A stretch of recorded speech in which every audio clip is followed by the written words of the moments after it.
ওয়ালাইকুম আসসালাম। আলহামদুলিল্লাহ ভালো আছি। মামুনি একটু হাসো তো।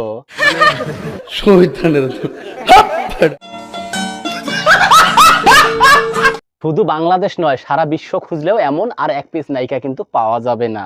পুরো আল্লাহ নিচে জমিন, কথা সত্য। হ্যাঁ, সারা বিশ্বব্যাপী ইনি একমাত্র নায়িকা যিনি কোনো সিনেমা না করেই নায়িকা উপাধি পেয়েছে।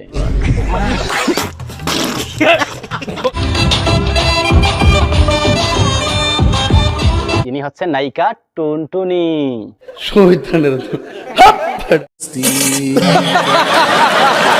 কোনো এক সময় বাংলাদেশ চলচ্চিত্রের অজ্ঞাত নায়ক ডিএ তাইবের মেয়ে, এ হচ্ছে সেই টুনটুনি।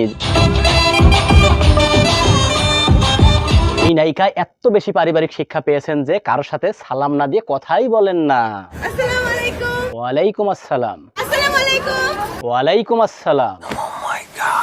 মামুনি, এবার একটু আমার দিকে তাকিয়ে সালাম দাও তো। আসসালামু আলাইকুম। ওয়ালাইকুম আসসালাম। फर्म जन्नती है कौन फर्म जन्नती। নায়ক সাহেব তার মেয়েকে এমন শিক্ষা দিয়েছেন যে এই মেয়ে 5 ওয়াক্ত নামাজ পড়ে। নামাজও পড়েছি। শুধু কি তাই, এই মেয়ে কিন্তু রাত জেগে তাহাজ্জুদের নামাজও পড়ে। আল্লাহর কাছে আমি তাহাজ্জুদের নামাজও পড়েছি, ইনশাআল্লাহ আল্লাহ যা ভালো মনে করবেন তাই হবে। বাঙালিদের ভাগ্য যে এমন একজন ইমানদার নায়িকা পেয়েছেন।